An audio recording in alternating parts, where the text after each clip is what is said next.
시간이 되었으므로 하나님께 예배 드리겠습니다.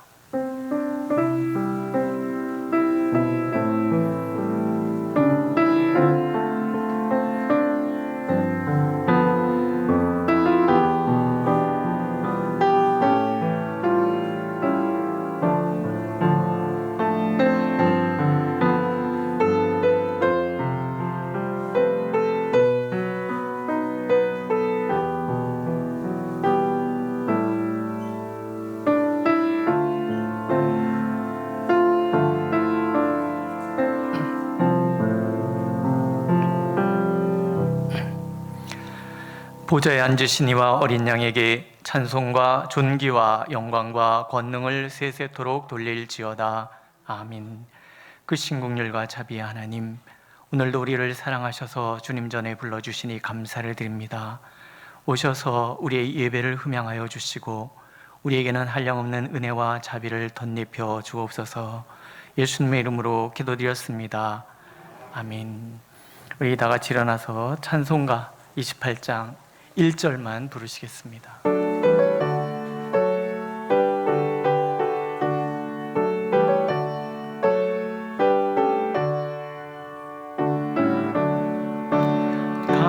강림하사 찬송하게 하소서. 한량없이 자비하심 증량할 길 없도다. 찬송가를 내게 가르치소서. 구속하신 그 사랑을 항상 찬송합니다. 아멘.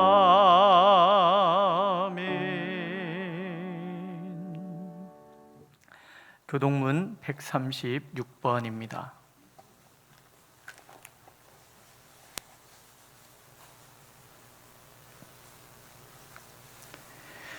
그 후에 내가 내 영을 만민에게 부어주리니 너희 늙은이는 꿈을 꾸며 너희 젊은이는 이상을 볼 것이며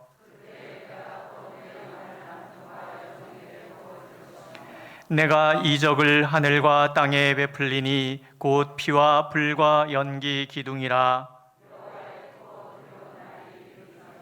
해가 어두워지고 달이 핏빛같이 변하려니와 이는 나 여호와의 말대로 시온산과 예루살렘에서 피할 자가 있을 것임이요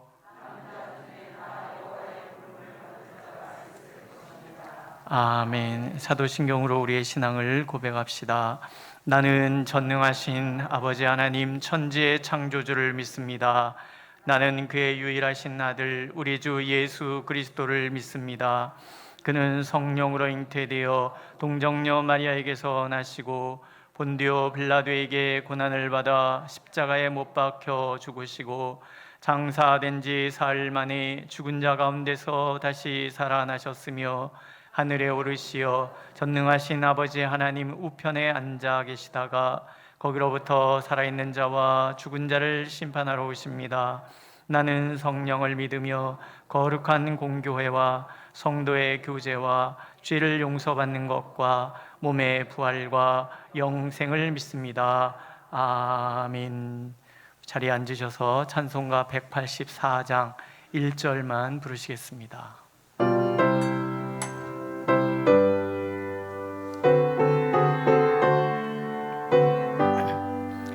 불길 같은 주 성령 간구하는 우리에게 지금 강림하셔서 영광 보여주소서.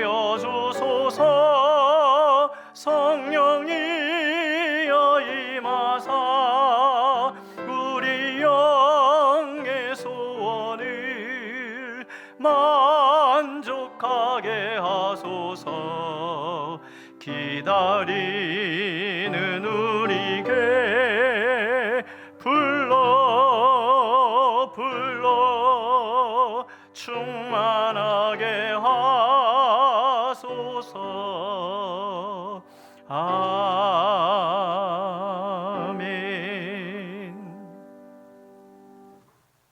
천지 만물을 창조하시고 인간의 생사화복을 주관하시는 하나님, 높고 푸른 하늘과 눈부신 햇살 가운데 실록이 우거지고 아름답게 피어나는 꽃망울을 바라보며 주님께서 지으신 이 아름다운 계절과 경이로운 대자연의 섭리에 감사를 드립니다.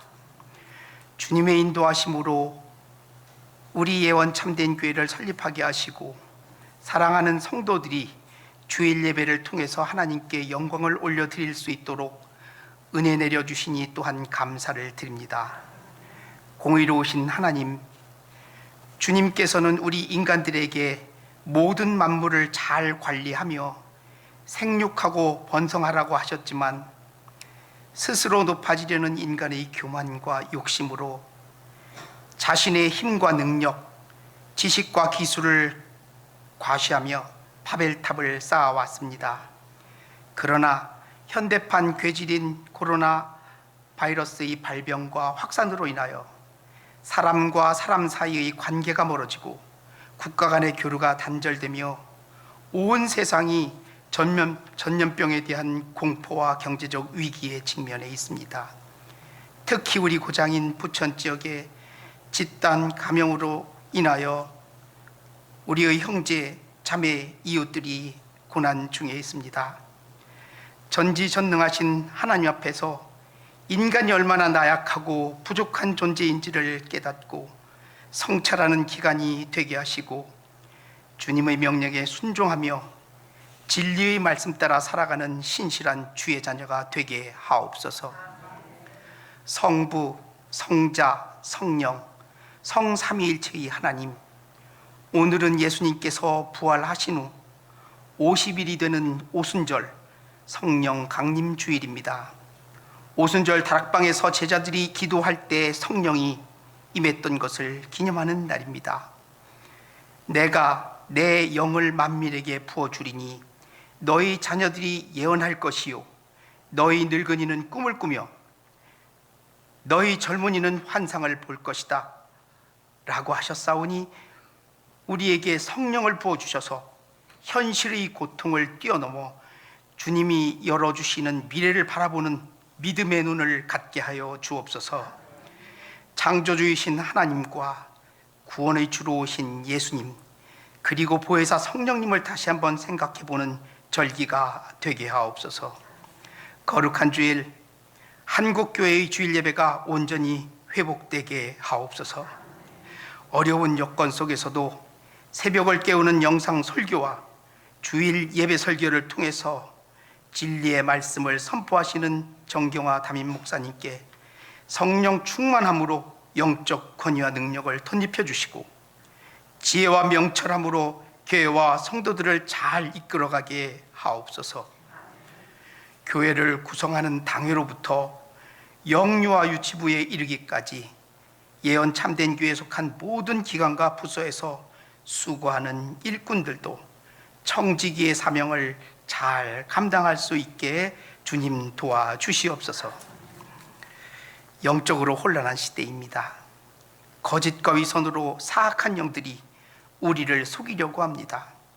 혼탁한 세상의 세속적인 가치관과 퇴행적인 현상들로부터 우리의 젊은이들을 지켜주셔서 영적 분별력을 갖고 믿음을 지키며 살아가게 하옵소서.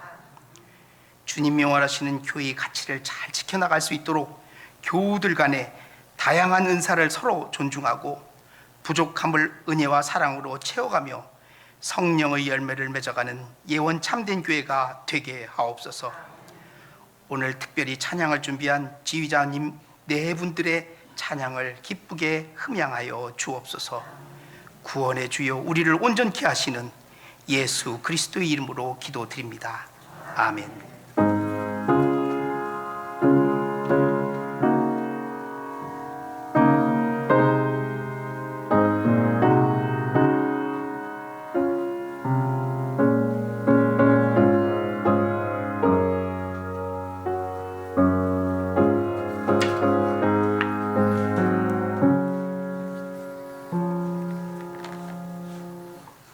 하나님께서 오늘 우리에게 주시는 말씀 먼저 신약의 사도행전 1장 8절 말씀입니다.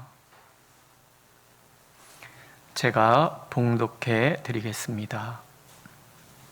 오직 성령이 너희에게 임하시면 너희가 권능을 받고 예루살렘과 온 유대와 사마리아와 땅끝까지 이르러 내 증인이 되리라. 아멘.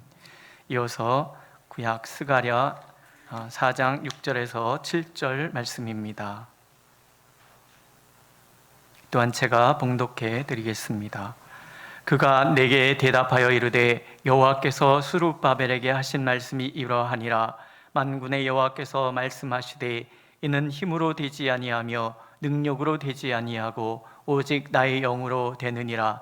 큰 산아 내가 무엇이냐? 내가 스룹바벨 앞에서 평지가 되리라. 그가 머릿돌을 내놓을 때에 무리가 외치기를 은총이 그에게 있을지어다 하리라.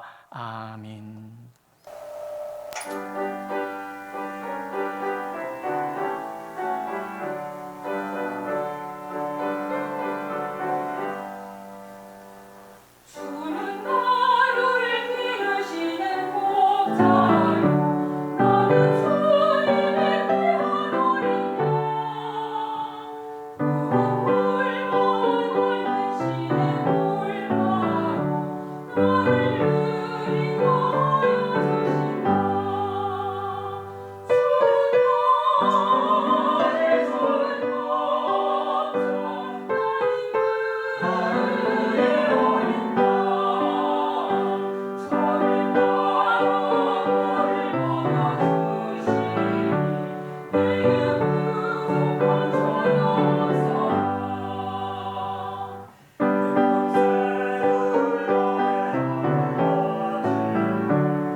잠깐 기도하겠습니다.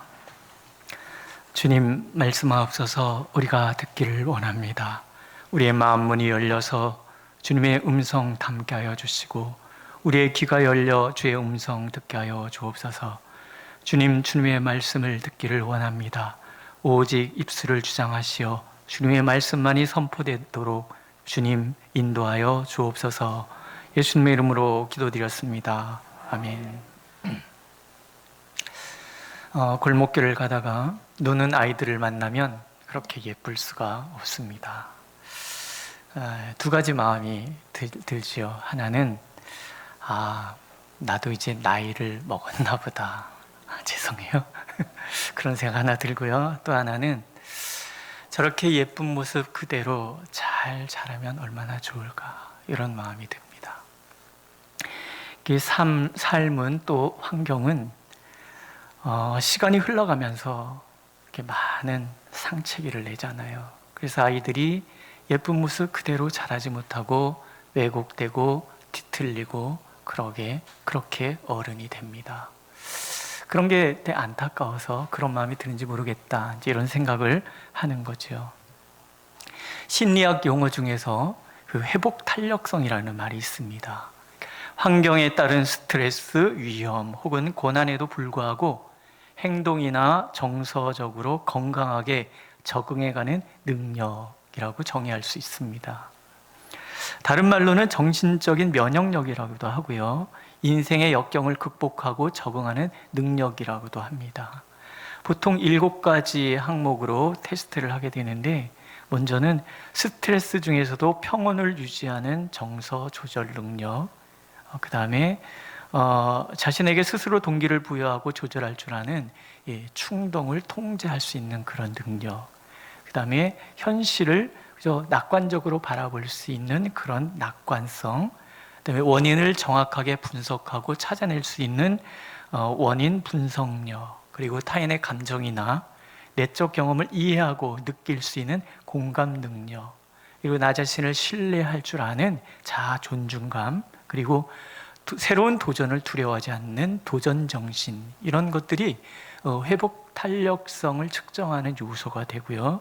이런 것들이 높은 사람들은 어떤 위기 상황에도 그 위기를 잘 극복해 가는 반면에, 이 수치가 낮은 사람들은 어려운 상황에 처했을 때 넘어질 수밖에 없다, 이제 그런 말을 합니다. 그래서 회복 탄력성이란 결국 능력이라는 거예요. 사람이 가지고 있는 힘, 에너지인 거죠. 믿음의 사람들은 무엇보다도 내주하시는 성령님과 긴밀한 관계를 이루는 사람들이기 때문에 이 회복 탄력성이 상대적으로 굉장히 높을 수밖에 없습니다. 오늘 말씀이 그렇잖아요. 오직 성령이 너에게 임하시면 너희가 권능을 받고 내 증인이 되리라. 그래서 이 권능이라는 말 자체가 이 파워, 힘이잖아요. 그 다음에 만군의 여호와께서 말씀하시되 이는 힘으로 되지 아니하며 능력으로 되지 아니하고 오직 나의 영으로 되느니라. 그 영이라는 것 자체가 하나님 성령께서 내주하심으로 우리에게 능력을 더하신다, 이제 이런 의미가 되는 거죠. 그래서 받고 된다라는 이게 말이 주고받잖아요. 이 말에는 결국 하나님의 힘을 절대적으로 의지하여야 한다라는 이게 수동적인 수동성과, 그 다음에 그 힘을 의지할 때 우리는 담대히 나갈 수 있다라는 능동성을 함께 우리에게 보여주고 있습니다. 그럼 성령께서는 우리에게 어떤 능력을 주시는가 하는 거죠. 먼저는 내적 능력이에요. 내 마음에 힘이 있는 거예요. 에베소서 3장 16절에 이런 말씀이 나옵니다. 그 영광의 풍성을 따라 그의 성령으로 말미암아 너희 속사람을 능력으로 강건하게 하옵시며. 이게 속사람이라는 것이 곧 마음이거든요. 이 마음이 성령이 임하시면 강력해지는 거예요. 우리의 마음은 죄의 권세에 눌려서 피폐되어 있습니다. 이런 피폐되어 있는 우리의 마음을 예수님께서 복음서에서 3가지로 설명해 주고 계시잖아요. 첫째는 길가 같은 마음, 두 번째는 돌짝밭과 같은 마음, 세 번째는 가시덤불이 우거진 그런 마음, 이렇게 설명해 주십니다. 먼저 길가 같은 마음은요, 완고하고 편협한 마음을 말해요. 이 마음은 자기 의에 사로잡혀 있어서 다른 사람들의 의견을 도무지 받아들이지 않습니다. 나와 너를 구분하는 이분법적인 사고와 또 나만을 중시하는 데서 오는 공감 능력의 결여는 관계를 파괴하고 갈등의 요인이 되는 거죠. 의외로 이런 마음들이 많습니다. 우리 사회가 어쩌면 요즘 이런 사회가 되어가고 있는 게 아닌가 생각이 드는 거예요. 이분법적인 사고에서 나 아니면 다 적이고 중간에서 만남의 자리가 없는 거예요. 굉장히 위험한 사회이고 또 이것이 우리를 굉장히 피폐하게 만들 거라는 것을 우리가 깨닫게 되는 거죠. 두 번째 마음은 돌밭과 같은 마음이잖아요. 죄된 세상을 살아가면서 겪은 수많은 아픔에 의해서 생긴 마음의 상처인 거예요. 이 마음은 내면의 왜곡된 가치에 의해서 지배를 받습니다. 그래서 우울, 분노, 적대감, 자기애, 사랑에 대한 갈구, 인정받고자 하는 욕구, 성공에 대한 갈망, 완벽주의, 게으름, 사실 이런 것들이 다 사실은 마음이 상처받았기 때문에 나타나는 그런 현상들이거든요. 그래서 이런 마음들은 굉장히 충동적이어서 지속적으로 자기 발전을 꾀하는데 굉장히 어려움을 겪습니다. 세 번째, 예수님께서 말씀해 주시는 마음은 가시가 자라는 밭과 같은 마음이잖아요. 세상의 염려와 유혹을 이겨낼 힘이 없는 무기력한 마음을 말해요. 쉬이 흔들리고 염려와 근심 속에서 살아가다가 결국은 넘어지는 마음이죠. 낙관적인 생각보다는 부정적인 생각에 훨씬 사로잡혀 있어요. 천년 걱정 만년 근심이라고 그러잖아요. 늘 염려하고 근심하는 거. 이 사람들이 자주 쓰는 말이 뭐냐면요, 나쁜 것은 반드시 일어나, 이런 얘기들 많이 한단 말이에요. 이 상처라는 거예요. 자기 주관이 부족하기 때문에 이리저리 휘둘리고요. 그래서 이 사람 저 사람한테 자꾸 자문을 구하지만 결국 결론은 못 내려요. 이런 마음을 가시밭과 같은 마음이라고 얘기를 해요. 이게 다 세 가지 마음은 속 사람이 강건하지 못한 데서 오는 그런 상처기 같은 거거든요. 그러나 성령께서 우리 가운데 오시면 그 영광의 능력으로 우리의 속 사람이 변하는 거예요. 힘이 생기는 거예요. 평화, 기쁨, 감사, 담대함, 자유함, 찬양, 사랑, 자비, 겸손, 성실, 이런 모든 것들이 사실은 내면의 힘이 강했을 때 생기는 그런 마음들인데, 성령께서는 우리 가운데 찾아오셔서 드러나도록 우리의 마음을 바꿔가시는 거예요. 베드로 사도는 그것을 신의 성품에 참여했다라고 표현하고요, 또 드러나도록 변화된 성숙된 삶을 거듭났다 또는 내적 권능을 입었다, 이렇게 우리가 표현을 한다라는 거예요. 오늘도 성령께서 우리 가운데 오셔서 성령께서 우리의 마음에 힘을 주길 원하시는 거예요. 그래서 오늘 나의 상처받은 마음들을 극복하고 죄악에 휘둘리는 마음들, 왜곡된 마음들을 극복해서 성령의 능력으로 정말 긍정적이고 적극적이며 모든 상황을 극복해 나가는 그런 마음을 갖기를 원하십니다. 두 번째로 성령께서 주시는 권능은 외적 능력이에요. 상황을 잘 대처해서 오늘을 이겨내는 힘을 얘기합니다. 사도행전에서 말하는 이 권능이라는 말에는요, 오늘의 시련에 굴하지 않는 용기가 담겨져 있고요, 환난과 핍박, 악의 준동과 모략을 견뎌내는 마음이 담겨져 있고요, 비록 지금 눈앞에 보이는 현실이 암울하다 하더라도 그 현실 너머에 현실을 지배하고 다스리시는 하나님을 바라보는 믿음의 눈이 담겨져 있어요. 보세요. 성령이 임하시면 우리 안에는 먼저 하나님의 자녀라는 분명한 확신이 생기잖아요. 이 확신은 하나님은 어떤 경우에도 나를 버리시지 않는다는 확신으로 발전하고요, 당연히 어떤 환경도 이겨내게 해주실 것이라는 확신을 갖게 되는 거예요. 바울 사도의 고백이 그렇습니다. 내가 확신하노니 사망이나 생명이나 천사들이나 권세자들이나 현재일이나 장래일이나 능력이나 높음이나 깊음이나 다른 어떤 피조물이라도 우리를 우리 주 그리스도 예수 안에 있는 하나님의 사랑에서 끊을 수 없으리라. 멈추지 않으시는 하나님의 사랑과 끊지 않으시는 그 하나님의 사랑이 내 안에 있음을 알기 때문에 이 마음을 가진 사람은 현실을 바라보는 눈이 달라질 수밖에 없는 거예요. 우리 구약에서 대표적인 사람이 요셉입니다. 우리가 그 삶을 알잖아요. 끊임없이 모함당하고 끊임없이 시련 가운데 떨어지는데도 불구하고 그 사람은 어떻게 아픔을 이겨낼 수 있었을까? 결국 그 믿음의 뿌리, 삶의 뿌리가 하나님 앞에 깊이 들여져 있기 때문에 그렇다라는 거예요. 요셉은 시련 속에서도 자신을 사랑하시는 하나님의 임재 가운데 있다는 것을 잊지 않는 거예요. 그러니까 말년에 그가 형제들에게 이런 고백을 하잖아요. 당신들은 나를 해하려 하였으나 하나님은 그것을 선으로 바꾸사 오늘과 같이 많은 백성의 생명을 구원하게 하시려 하셨습니다. 악을, 그 모진 시련을 선이라고 표현할 수 있는 말, 그 마음에는 오늘을 이겨내게 하시는 하나님의 강력한 능력이 내게 있다라는 믿음이 담겨져 있다라는 거죠. 바울도 그런 고백을 합니다. 예루살렘에 올라가면 결박과 환란이 기다리고 있다라고 만류하는 사람들 앞에서 이렇게 말하잖아요. 보라, 이제 나는 성령에 매여 예루살렘으로 가는데, 성령이 이끌려간다는 얘기잖아요. 거기서 무슨 일을 당할는지 알지 못하노라. 오직 성령이 각 성에서 내게 증언하여 결박과 환란이 나를 기다린다 하시나 내가 달려갈 길과 주 예수께 받은 사명, 곧 하나님의 은혜의 복음을 증언하는 일을 마치려 하면은 나의 생명조차 조금도 귀한 것으로 여기지 아니하노라. 삶과 죽음의 경계선에 서 있는 사람이에요. 그 삶이 그래요.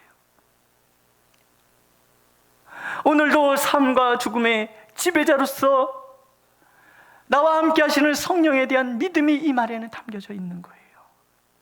그러니 삶과 죽음의 경계선에 있지만 살아도 죽어도 오직 하나님의 영광만이 드러날 것이라는 믿음이 그에게 있는 거예요. 채찍에 맞아도, 배가 파손하고 그래서 깊은 바다에 빠져도, 강도의 위험에 직면하고 도시의 위험에 직면하고 수많은 유대인들의 핍박 가운데 있어도 복음의 삶, 증인의 삶을 살 수 있는 이유, 사방에 우겨쌈을 당하여도 쌓이지 않고 가난한 자 같으나 모든 것을 가졌고 모두를 부유하게 하는 사람, 그게 바로 성령의 권능을 덧입은 사람의 모습이고 바울의 삶이라는 거예요. 그 힘이 교회를 세워갔고요, 그 힘이 모든 장애를 극복하게 만들었다라는 거예요. 하나님의 사람은 하나님의 허락 없이는 누구도 손댈 수 없다는 그 담대함, 이것이 성령의 권능이라는 거예요. 기꺼이 핍박과 시련을 극복하고 받아들일 수 있는 그런 믿음으로 나가는 삶이라는 거죠. 오늘 스가랴의 말씀도 그런 말씀이에요. 바벨론의 포로로 끌려갔다가 돌아온 사람들이 새롭게 성전을 재건하려고 합니다. 근데 왕이 도와주지 않아요. 방해하잖아요. 못하도록 칙령을 내리고 막 그래요. 주변의 토착 세력들도 성전 짓는 것을 끊임없이 방해합니다. 아무리 하려고 해도 모든 것이 불가능해 보여요. 그래서 그들이 성전 짓는 것을 포기하려고 하는 그런 상황에 하나님이 스가랴 선지자를 보내시는 거예요. 그리고 말씀하시잖아요. 이는 힘으로 되지 아니하며 능으로 되지 아니하며 오직 나의 영으로 되느니라. 큰 산아 내가 무엇이냐, 내가 스룹바벨 앞에서 평지가 되리라. 사람의 힘과 능력에는 한계가 있을 수밖에 없어요. 인간의 힘과 인간의 능력이 만나는 그 자리에는 힘센 인간이 연약한 인간을 지배할 수밖에 없는 것이 이 세상의 구조라는 거예요. 그러나 다른 경우가 있는 거죠. 성령이 함께하는 사람, 성령이 붙들어주는 사람, 성령이 일하시도록 삶의 자리를 내어드린 그 사람 앞에는 큰 산, 큰 방해가 온다 할지라도 그것이 평지가 될 거라, 장애가 될 수 없다라는 거예요. 우리가 능력이 부족해도, 우리가 힘이 좀 딸려도 관계가 없는 거예요. 지혜가 부족해도 문제될 것이 없어요. 왜냐하면 성령께서 함께 하셔서 성령의 능력으로 모든 상황을 감당할 수 있도록 도와주실 것이기 때문에 그래요. 우리가 계획하고 준비하는 것들이 우리의 힘으로는 도무지 이루어낼 수 없는 일이라 할지라도 성령께서 나를 붙들어 주신다면 모든 것들은 내 앞에 다 평지가 될 거예요. 이게 권능이라는 거죠. 사도행전은 그런 역사에 대한 증언입니다. 어떻게 그렇게 겁 많고 두려워 떨던 연약한 자들이 환난과 핍박을 견뎌내며 담대히 전진해 갔는가? 어떻게 이 땅에 하나님의 교회를 세워갔는가에 대한 증언인 거예요. 어떻게 해요? 성령께서 권능을 주셨기 때문에. 오늘도 하나님께서는 능히 모든 것을 견디며 모든 것을 믿으며 우리의 모든 묶음을 풀고 막힌 것을 열어젖히며 나아갈 성령의 권능이 우리에게 있음을 믿기를 원하십니다. 그래서 당당하게 새롭게 도전하며 그로 인해서 세상이 알 수 없는 비밀을 간직한 삶을 살아가는 우리가 되기를 오늘도 간절히 원하고 계십니다. 마지막은요, 영적 능력이에요. 영적 통찰력이라고도 할 수도 있어요. 절망적인 상황에서도 희망을 꿈꾸는 삶이에요. 성령의 임재에 대한 약속이 요엘서에 등장을 합니다. 그 후에 내가 내 영을 만민에게 부어주리니 너희 자녀들이 장래일을 말할 것이며 너희 늙은이는 꿈을 꾸며 너희 젊은이는 이상을 볼 것이다. 이 이야기를 사도 베드로가 예루살렘에 모여있는 사람들에게 증언을 하잖아요. 근데 우리가 이 말씀을 한번 잘 들여다볼 필요가 있습니다. 이 말씀을 이해하기 위해서는 우리가 요엘서로 다시 돌아가야 돼요. 요엘서는 메뚜기 재앙을 배경으로 합니다. 마치 잘 훈련된 군사와 같이 일사불란하게 움직이는 메뚜기로 인해서 이스라엘 전역이 다 황폐해되는, 그들의 삶의 근간이 되는 모든 축목이 눈앞에 순식간에 사라져버리는 거예요. 절망이죠. 모두가 절망하게 하는 이 절망의, 이 재앙의 이유가 분명하게 요엘 선지자의 입을 통해서 증언이 됩니다. 인간의 죄 때문이라는 거예요. 여호와의 말씀에 너희는 이제라도 금식하고 울며 애통하고 마음을 다하여 내게로 돌아오라. 인간이 하나님으로부터 멀어져 가는 거예요. 그들 스스로 힘이 있다고 생각하고 그들 힘으로 능력이 있다고 생각해서 하나님을 멀리하기 시작하는 거예요. 하나님이 질문하시는 거예요. 과연 그러하냐? 그래서 메뚜기 떼의 공격이라는 인생의 채찍을 하나님이 드시는 거예요. 돌아오도록. 그래서 선지자가 금식하며 회개하라고 외칩니다. 울며 이루기를 여호와여 주의 백성을 불쌍히 여기소서, 주의 기업을 욕되게 하여 나라들로 그들을 관할하지 못하게 하옵소서. 어찌하여 이방인으로 그들의 하나님이 어디 있느냐 말하게 하겠나이까 할지어다. 하나님의 심판은 인간을 절망하게 만든단 말이죠. 그러나 성령의 임재 속에 있으면 그 심판이 끝이 아니라는 것을 알 수 있다는 거예요. 회개하고 돌아서면 언제든지 모든 것을 회복시키시는 것이 하나님이신 거예요. 과연 하나님께서는 메뚜기 떼 때문에 회개하며 금식하는 이스라엘 백성들에게 회복을 약속하고 계세요. 메뚜기를 물리치실 것이고 성국을 회복시켜 주실 것이고 다시금 풍성한 복을 얻게 되리라 약속하고 계세요. 그리고 이어지는 말씀이 이 성령의 강림에 대한 약속의 말씀인 거예요. 말세 그 후에라는 말이죠. 마지막으로 내가 얘기하는데 이런 의미가 담겨져 있어요. 내가 내 영을 모든 육체에 부어주리니 너희 자녀들은 예언할 것이요 너희 젊은이들은 환상을 보고 너희 늙은이들은 꿈을 꾸리라. 예언, 환상, 꿈, 이 모든 것들이 다 희망에 대한 이야기예요. 하나님을 만나고 나니까, 하나님의 마음을 품고 보니까, 하나님의 시각으로 바라보니까 절망적인 이 상황이, 그 상황 너머에 희망을 준비하고 계시는 하나님이 보이더라는 거예요. 이게 영적 능력이에요. 영적 통찰력인 거죠. 이 희망은 오늘의 절망을 이기게 하는 희망이에요. 이 희망은 오늘의 우리의 죄악을 씻어주는 희망이며, 이 희망은 하나님의 영원한 구원, 새로운 세상에 대한 희망인 거예요. 성령의 임재는 용서에 대한 증표이고요, 이게 하나님의 인자이고 하나님의 헤세드라는 거예요. 성령의 권능은 이렇게 우리에게 영적 통찰력을 주는 거예요. 어둠 속에서 빛을 보는 능력을 주시고요, 절망 속에서 꿈을 꿀 수 있는 능력을 주시고요, 심판의 두려움 속에서도 하나님의 자비의 손길을 볼 수 있는 능력을 우리에게 주신다는 거예요. 오늘 우리 상황을 한번 살펴보세요. 저는 코로나19가 마치 요엘서의 메뚜기를 연상시킨다, 이런 생각을 해요. 갑자기 우리에게 찾아와서 아주 조직적으로 이 사회를 초토화시키고 있다는 거예요. 아무리 막으려고 해도 막을 수 없는 확산력은 사람들을 공포에 빠뜨리고요. 이 공포는 개인과 개인, 국가와 국가 간의 거리두기라는 관계의 단절을 가져다 주잖아요.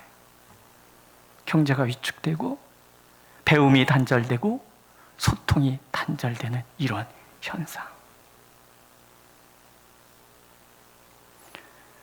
요즘 우리가 많이 듣는 말이 그래서 반성이 아닌가 이런 생각을 합니다.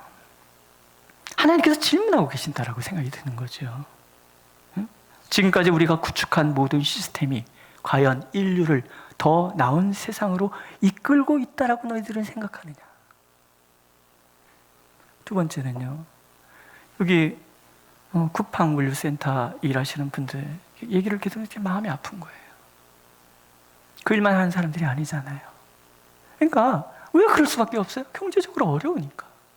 이 코로나19는요, 경제적으로 어려운 사람들에게 훨씬 불리한 그런, 부자들은 사실 관계가 없어요. 얼마든지 치유할 수 있으니까. 하나님 왜 어려운 사람들을 더 안 아프게 하십니까? 이게 아니죠. 이건 잘못된 질문이에요. 하나님 우리에게 던지신 질문 이거라고 생각하는 거예요. 빈익빈 부익부의 고착화, 결국 연약한 자들이 더 위험으로 내몰리는 이 사회 시스템이 너희들 보기에는 정당하다고 생각하느냐? 하나님 두 번째 질문을 던지신다고 생각합니다. 세 번째는요, 현대사회에서 사람들이 혼자 잘 살 수 있다고 생각을 했어요. 그러나 보십시오. 거리두기 때문에 얼마나 우리가 지금 고통받고 있는지 질문하시는 거죠. 나홀로 살아갈 수 있노라고 이기적인 생각에 사로잡혀 있는 인류, 과연 인간이 관계 없이도 살아갈 수 있는가? 결국 우리에게 남아있는 희망은요, 회개밖에 없는 거예요. 하나님을 전심으로 바라보는 마음으로의 회복인 거죠. 마치 메뚜기 재앙 후에 회개하는 인간들에게 회복과 더불어 놀라운 성령 부흥을 약속하신 것처럼 하나님께서는 이 일들을 통해서 우리가, 이 민족의 교회가 그렇게 회개하기를, 우리가 이 민족의 교회를 가슴에 안고 기도하기를, 그러면 마침내 시련의 깊은 터널 끝에 성령의 대부흥을 약속하시겠다고, 준비하시겠다고 약속하시는 것이 아닌가, 이런 생각을 하는 거예요. 어떠십니까? 절망의 깊은 터널 속에 갇혀버리는 것이 아니라 역으로 그것이 오늘 우리에게 하나님이 무엇을 말씀하시는지를 듣는 능력, 그것이 영적 통찰력이고 영적 능력이라는 거죠. 요셉의 눈, 바울의 눈, 스가랴와 요엘의 눈이라는 거예요. 20세기 부흥운동의 시작은요, 영국 웨일스 지방에서부터 시작이 됩니다. 이 부흥의 소식이 1905년 인도 카시아 지방의 부흥으로 이어지고요, 1906년에는 미국 아주사거리의 부흥으로 연결되고 1907년 평양 대부흥운동으로 이어집니다. 이런 영적 대각성 운동, 성령 부흥의 역사가 일어난 다음에 이어지는 것이 뭐냐면 대선교 시대가 열리는 거예요. 교회 역사를 이렇게 보면 거의 100년에 한 번꼴로 하나님의 이런 역사가 있어요. 근데 20세기 초에 일어났던 이 성령 부흥의 역사가 21세기에 접어들었는데 아직 잠잠해. 아직 일어나지 않아요. 지금 2020년인데 아직 일어나지 않았어요. 저는 코로나19로 인해서 하나님께서 그렇게 다시 한번 이 땅에 부흥의 운동을 일으키시는 것이 아닌가. 왜? 우리가 회개하고 있잖아요. 아마 상황이 극심한 때부터, 그 장소부터 성령 부흥의 역사가 일어나지 않겠나, 이런 생각을 해봅니다. 예? 한반도에서, 저 중국 대륙에, 저 미국에, 그리고 복음이 식어져 가고 있는 저 유럽 대륙에, 그래서 전 세계적으로 놀라운 부흥의 역사가 일어나고 대선교 시대를 하나님께서 예비하고 계신 게 아닌가, 저는 그런 생각을 합니다. 어떠십니까? 우리는 오늘 우리 교회가 어디에 서 있는지 한번 주목할 필요가 있어요. 이 땅의 교회가 왜 영적 침체에 빠졌는지. 수많은 교회가 개척이 됐습니다. 제가 부천에 와서 보니까 건물마다 교회가 하나씩 있어요. 수많은 교회들이 새롭게 성전을 지어가고 있어요. 웬만큼 예쁜 성전이 있다 하는 교회 치고 빚 없는 교회 없잖아요. 빚을 내가면서도 성전을 멋지게 지어가고 있어요. 정교한 신학으로 무장된 목사들이 수없이 배출되고 있고요. 물질이 많은 교회, 부유한 성도들도 굉장히 많아졌어요. 그러나 과연 교회 수가 늘어나고 새로운 성전이 건립되고 신학이 정교한 목사들이 배출이 되고 성도들이 부유해졌다고 해서 성령의 강한 역사가 지금 이 땅에 나타나고 있는가? 아니잖아요. 힘도 있어요. 능력도 있고요. 하지만 성령의 역사는 일어나지 않아요. 왜? 성령을 의지하지 않기 때문에.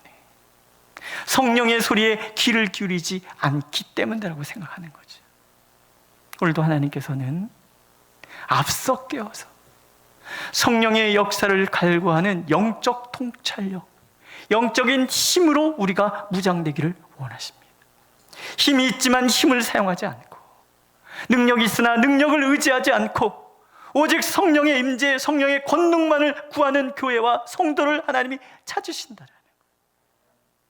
어떻게 할 것인가? 나의 삶의 자리의 주인공을 성령님으로 모셔드리는 거예요. 우리 교회 역사의 중심에 성령께서 일하시도록 내어주시는 거예요. 나는 미진도 없이 다 사라지고 오직 성령만이 영광을 드러내는 교회, 성령만이 영광을 드러내는 나의 삶, 그렇게 우리가 고백하고 하나님을 찾는 거죠. 오늘 성령 강림 주일이에요. 하나님께서 오늘 우리가 또 이 민족의 교회가 성령의 충만함으로 깨어나길 원하십니다. 우리가 성령이 일하시도록 우리의 삶의 자리를 내어드린다면 기꺼이 하나님의 권능으로 역사하시겠다고 약속하고 계세요. 그렇게 성령의 권능을 덧입음으로 먼저는 내 속사람이 능력으로 강건해지고, 나아가 어떠한 환경도 굴하지 않는 용기를 소유한 삶을 살며 마침내 영적 권능 통찰력을 가짐으로 하나님과 동행하는 우리의 삶이 되기를 오늘도 하나님은 간절히 원하고 계십니다. 기도하겠습니다. 하나님을 간절히 원합니다. 우리에게 성령을 부어주소서. 성령이여 우리 가운데 내주하셔서 우리의 심령에 힘을 더하여 주시고 우리의 삶에 힘을 더하여 주시며 또 하나님의 영적 파워를 경험함으로 오늘을 뛰어넘어 하나님의 손길을 바라볼 줄 알고 하나님의 섭리의 손길에 기꺼이 순응하며 나아가는 우리가 되도록 주여 우리를 인도하여 주시옵소서. 우리가, 이 교회가 그렇게 주님 안에 견고히 서가도록 하나님 은혜를 베풀어 주옵소서. 예수님의 이름으로 기도드렸습니다. 아멘. 우리 찬송가 191장 1절만 부르시겠습니다.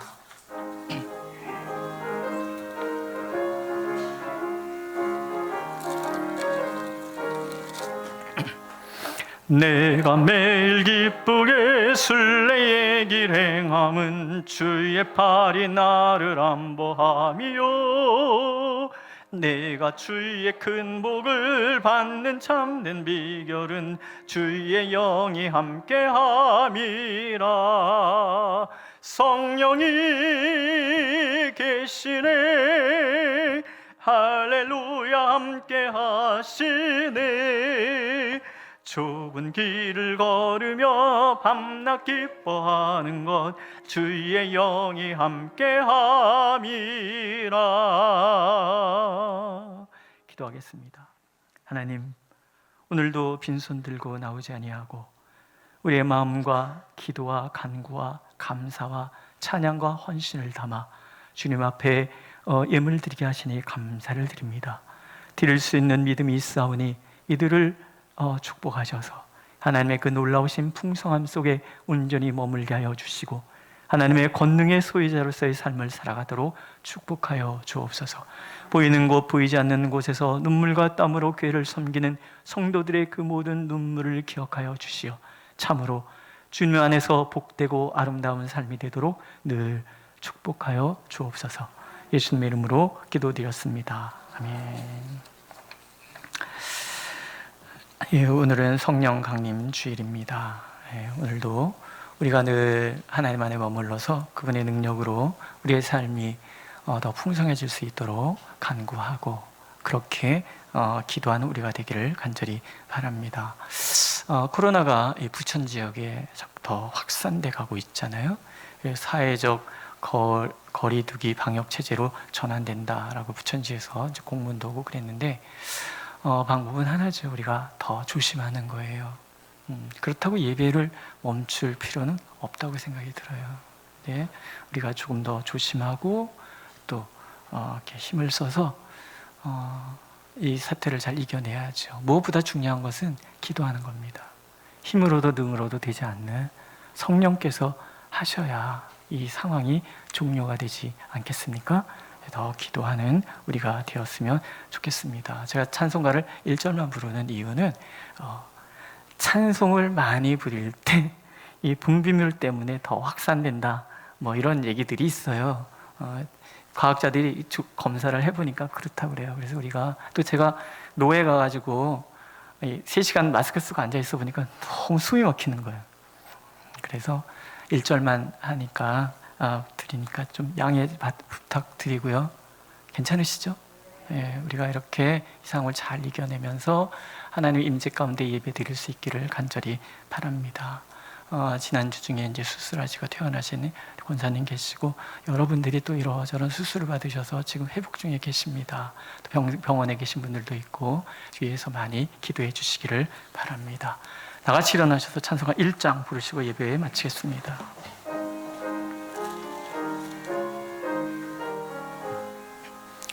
만복의 근원 하나님 온 백성 찬송 드리고 저 천사여 찬송하세 찬송 성부 성자 성령 아멘.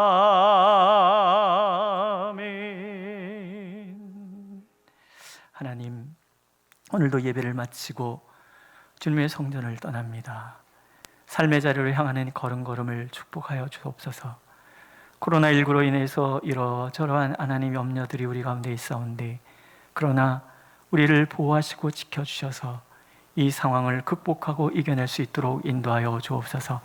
가정들의 복을 더하여 주시고 직장과 사업장에도 복을 더하여 주셔서 날마다 주님 때문에 풍성하고 감사하는 삶이 되도록 인도하여 주시고 무엇보다도 병상에 누워있는 이들 일일이 주님께서 방문하셔서 손잡아 일으켜 주옵소서.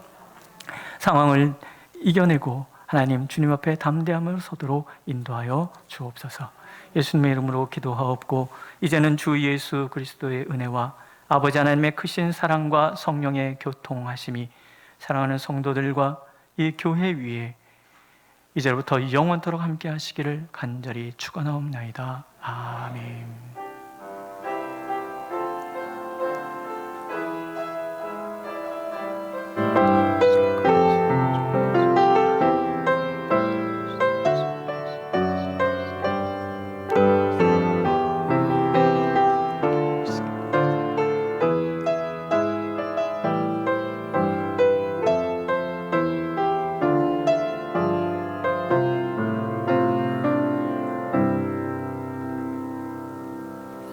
예배를 마쳤습니다. 뒤에서부터 천천히 나가주시기를 바라고요.